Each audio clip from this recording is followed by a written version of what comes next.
Morning, all. Nice, chilly, rainy day out here.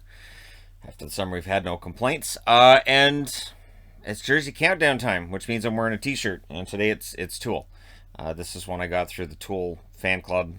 Just renewed it a few months ago, or when the, I don't know. Time doesn't matter anymore, so I don't know when I got it, but it wasn't that long ago. And yeah, I like this one a lot. So there you go. All right, we're going to start things off with 450 today because that's where we are on the countdown. I've thought about doing random tens, but that would throw everybody off, including me. So we're going to start off with 450, which is the Columbus Blue Jackets white jersey from their first season, and it is a design. They came up with it, and it wasn't very long after they came into existence that they realized we've got to redo this. Whether it's the entire logo on the front with the glow in the dark green stick here, or of course the mascot being on the shoulder. I will say though that if the NHL ever wanted to do a mascot series of jerseys after the comment, kind of a just off the cuff comment I made about Gritty yesterday, and having a Gritty jersey, I'd be down for that for a mascot series.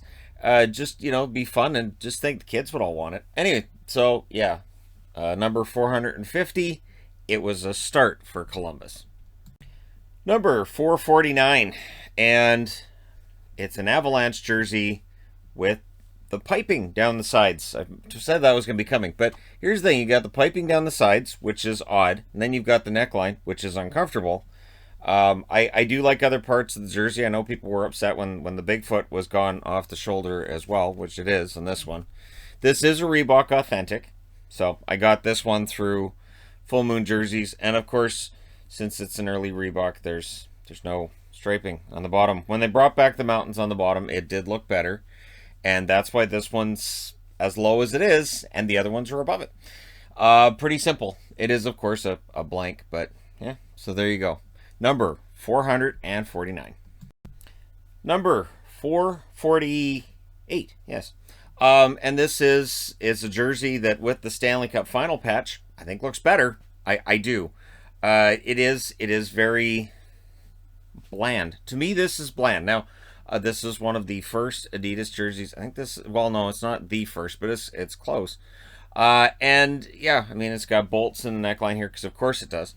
And I'm not a huge fan of the silver. I do like the multicolors on the sleeves. I think that's okay. That's what keeps it up a little bit. But it's just it just feels to me like those fashion jerseys I was collecting from Reebok. And it yeah, it's kind of there. Tampa Bay has like a really cool logo and name, and they could do something really excellent with the jersey. I'm not talking about the Storm jersey that I don't have. I'm talking about just something that would be really eye catching and amazing. And I was underwhelmed and still am. Number 447. This is your Arizona Coyotes. White stripes. No stripes on the bottom. I've talked about that. Today's video, every video. This is a Mike Smith. I got this one through Full Moon Jerseys as well. Full disclosure on that. But yeah, and all of the Adidas, almost all of the Adidas anyways, it feels like came through Ben H Sports. So anytime there's a new Adidas coming out, Ben contacts me and goes, hey, so here's what my order sheet looks like. So you know. But yeah, so Arizona, I will say this, that since now that they're retiring this logo, I'm calling it now. 3 years. 3 years from now, fans will want to see this logo on a different jersey as a third, but the Reds, I don't know, the stripes, and it was very bland, and I got what they were going for because they were coming out of the Kachina busy jersey, but they unbusied it just a little too much when they got to this iteration. Number 446. This is one of those jerseys that was sent to me by a subscriber, as I didn't have the white version of the Ducks jersey from when they didn't really have a logo. It is rated higher than the black one. I do think it's a nicer looking jersey than the black one they were wearing at the time. And I appreciate that the neckline won't try to strangle me like on the black one I have the Bobby Ryan jersey, which was previously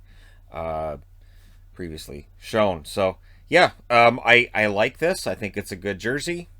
But But why does it end up this low down? Because it still does end up being a little bland, and it ends up being in the 440s in the countdown.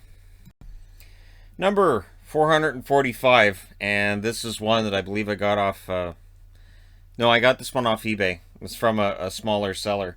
But, Abbotsford Heat, a team which, no, I did not watch them in person. I was living in Chilliwack at the time, and going to see hockey games wasn't really in the offing for me at that point in time in my life. Whole other story for a whole other time. But, Abbotsford Heat, it's okay. But again, AHL jerseys, it's really going to come down to the logo on the front, which, to me, it could have been better. And, I mean, you got the BC flag here, Canada flag here. It's really an echo of the Calgary jerseys at the time. A little bit of differences here and there, but yeah, it's there. It's got, and there's the weird piping. Gotta have that because it's Reebok. It's like somewhere somebody's designing jerseys and Reebok goes, hey, can you get like a weird line around there? Why? It's our thing. Number 444 is a lot of fun. This is such a fun jersey. So this is the Texas Stars. This is like a July 4th edition. It is so loud. It is so American. As soon as I got this, I was like, okay, so next time we go to the States, I'm wearing this, right? And then I haven't been to the States in a year and a half. This might be why the border is closed between Canada and the U.S. for Canadian travelers, because they're like, we're not going to let Shannon come in with that jersey. But yeah, it is ridiculous. It is over the top. And as soon as it showed up on the AHL site, I bought it immediately. So I got this from the AHL store, and apparently it was the only one they found. As soon as I bought this one, it was sold out. So there you go. It does have that similar neckline, although I don't feel strangled when I wear it. But I do feel the urge to sing God Bless America when I wear it. So it's awesome because it's so over the top, and it is really, really Texas. It is very Texas. Number 443. This, much like the Texas one I just showed you. Well, you know what? No, I'm gonna be honest here. That Texas one, before I had a channel, I would have had to have that. That's one of those ones where if I'd seen that online, I would be like, yeah, that has to be added to the collection. This one, on the other hand, I got because I was like, okay, I have been acquiring the 75th anniversary jerseys, and I didn't have the Toronto 75th anniversary. And you can see what they're going for here in terms of the throwback, but I much prefer what they were now. I much prefer the logo they have now to this one, and it's just overall, it's a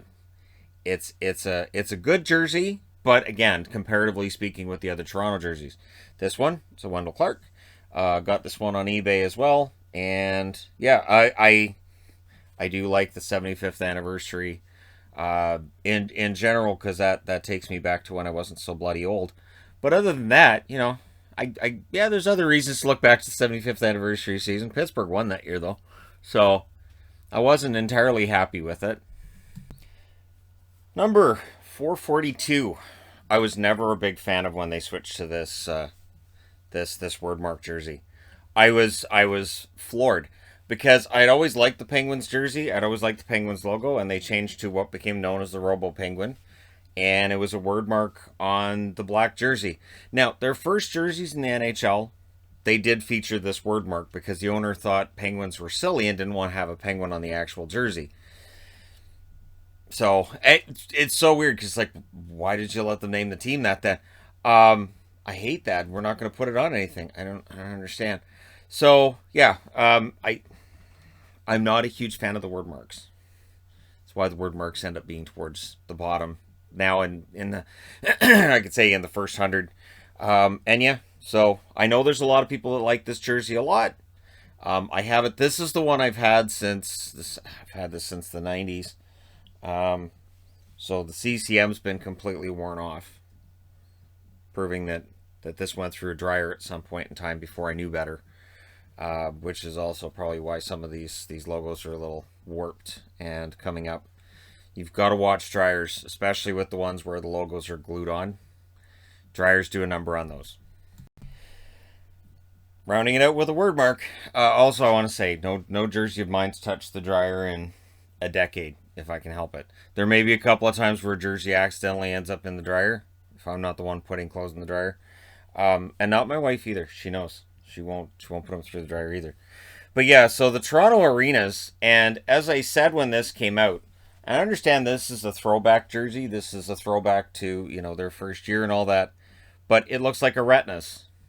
And once I saw a retinas, I couldn't see anything else other than, oh, it's the retinas. So there's that. But I do like the design inside the tee here. If I can get it to show up on the camera. There we go.